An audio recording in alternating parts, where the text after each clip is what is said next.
Good morning, I'm here at SBI. My name is Patrick Bradley. I'm a captain with North Bay Fire, Wilmar Station. We're here with our new medium rescue / air light unit, and today we're going to take you through it. We chose the Spartan Metro Star cabin chassis with a 10-inch raised roof. Gives us a tight profile for the tighter roads that we have in our rural fire district. It also gives us a spacious crew cab so guys can get dressed in the back as we're going to different incidents. We also have an upgraded AC system, so for rehab purposes we can get people in and out of the cab to rehab them through the different incidents that we'll be responding to. This truck is new to us. We don't have anything like it. We kind of identified a need 3 or 4 years ago where southern Sonoma County, where we're at in Petaluma, doesn't really have a whole lot in the realm of rescue capability. So we decided we needed to have some air light capability for structure fires, for larger incidents that required big lighting. And then we decided nobody really has a rescue vehicle that's capable of taking care of earthquake-related issues, vehicle into a building, rope rescue stuff. So we kind of designed this truck around the fact that we'd be going to structure fires, extrications, rescues of all types, and kind of tempered it with, we want to keep it somewhat tight, somewhat small, but able to carry all the things that we needed. So in our compartment here, this is going to be primarily housing our pneumatic rescue struts. So we chose the On-Scene Solution slide-out trays. This is a 1,000-pound tray. On the front side here is going to be kind of open storage for miscellaneous items, and then on the full back side of the tray is all of our Paratech strut storage. Everything that we would need for a rescue, for a building collapse, will all be stored here. We had SVI take care of the mounting of all of those, so we didn't have to deal with that when we got it back to the station. Down below is going to be an open spot for the engineer's gear and for whatever else we kind of decide at the time of in-service. We have our Night Series command light that we have up top. We chose the Helios light fixtures from FireTech for a little bit of a cost measure, budget saving, plus the light output is comparable to some of the awesome fixtures from other companies. So in this compartment is going to be quite a few things. So up here on the top we have our Stokes module. So this will contain our Stokes basket, some backboards, and some various rigging for the Stokes. Over here we have a long-handled tool storage, various firefighting hooks, sledgehammers, brooms, things of that nature. Down in this compartment here is going to be all of our high-pressure airbag system. So we'll have our airbag controller box, all of our airbags, the plywood that's associated with all of that. And this compartment here will be just the heads for all of our brooms that go with the handles above. Down on this slide out, again, another On-Scene Solution slide out. This is going to be all of our miscellaneous pneumatic and electric tools. We'll have our palm nailers, our framing nailers. We'll have all of our jackhammers, roto hammers, all of our DeWalt powered, battery powered tools will be in this compartment here. Down on the bottom shelf here is going to be all of our gas powered saws. So we'll have a gas powered steel chainsaw, gas powered steel circular saw, and then on the top shelf here we'll have all of the spare blades, the spark plugs, all of the extra stuff that goes along with the two saws to kind of keep us in service and get us going for whatever incident that we may respond to. So in this transverse over the wheel compartment, this is where all of our compressor storage is. So we went with the Bauer Model BP13 compressor with the 4 ASME fill bottle cascade system. This allows us to do a lot of stuff. So down in southern Sonoma County where we're from, there is not a lot of air filling capability outside of a firehouse. So we thought we'd put it on a vehicle so that way we could travel a little bit further out of our district to help everybody else around us out. Not only is this capable of filling SCBA cylinders for structure fires and that sort of thing, we actually added in a 100-foot air hose reel.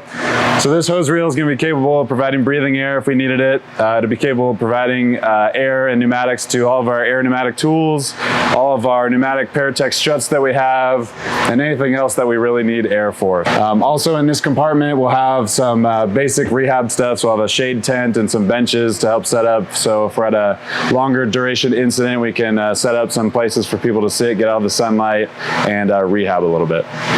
So this compartment is our 2-bottle fill station off of the compressor and the cascade, and then also some SCBA bottle storage. So we'll be able to store 10 SCBA spare bottles up here. So when we show up to the incident, we can immediately provide bottles right away before we even have to start filling. And then we're able to pretty much right away fill 2 bottles at a time and just keep that process going for however long the incident's going to last.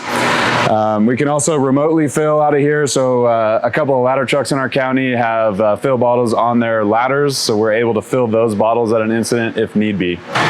So our rear compartment on our rig is going to be 100% dedicated to all of our auto extrication equipment. We were lucky enough to receive a grant for new Halmatro Pantheon tools, and all of those tools are going to be mounted in this compartment. We'll have extrication tools mounted up on top of this tray, and on the back side of this vertical partition, we'll have Rescue 42 struts, we'll have step chocks, various cribbing pieces, Rescue 42 bag with all the straps and accessories. Will all be in this compartment here. And then on the lower shelf, we will also have a couple of extrication tools, bottle jacks, all of our heavy lifting chains, come along, some extra tip attachment accessories for the tools. This compartment will allow us to pull up to an extrication, pull past the incident, and be able to pull all of our tools that we need for the incident right out of the back straight to where we're going. And we have a post on the tailboard here for our traffic cones, so that way we can set out cones and mark the incident zone. In this compartment, this is going to be all of our small hand tools, our various salvage covers and salvage related items. Down on this shelf will be our rapid intervention crew items, so our RIC bag, large area search rope, some forcible entry tools, a forcible entry bag. And then down on this shelf down below, we'll have a battery powered super vac, 18-inch fan. We have a 5,000 watt generator and some various 500 watt LED lights that'll set up in this compartment here. So this compartment is laid out with seating assignments in mind. So we'll have, some tools on this side, some tools on the other side. So that way, whoever gets out on each side of the rig knows what tool they're going to grab and head to the incident. This compartment is actual compressor for the Bauer compressor. So that's pretty much all that's going to be in here. Down below here, we have some fire extinguisher and SCBA bottle storage. So we'll have a water can and an ABC extinguisher in the lower compartments, and then 2 extra SCBA bottles up in the upper units. So in this compartment here, kind of flows over from the other side. Basically the top stokes in this area here, we're going to have a little giant ladder that'll slide in and be strapped down. Over here, again, long-handled tools, sledgehammers, things of that nature.